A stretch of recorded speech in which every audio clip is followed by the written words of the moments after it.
Welcome to the Slop Temple. We pray this video helps. You start by confirming eligibility, age, residency, and right to work.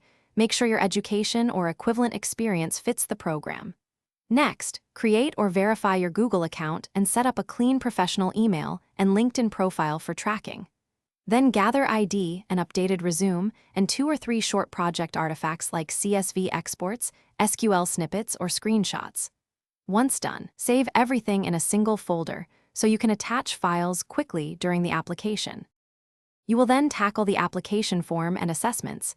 Fill the apprenticeship form thoroughly with personal information, education, and concise work history. Upload your resume and attach 1 to 3 project samples that highlight data cleaning, analysis, or visualization.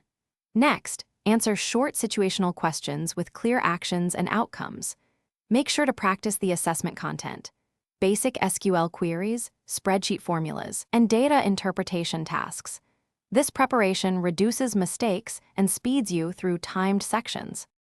You finish by scheduling interviews quickly and preparing concise STAR responses for behavioral and technical questions. Practice explaining projects and decisions. During interviews, narrate your thought process and mention trade-offs. Interviewers want the how and why. Afterward, send a brief thank you note and monitor the application portal for updates.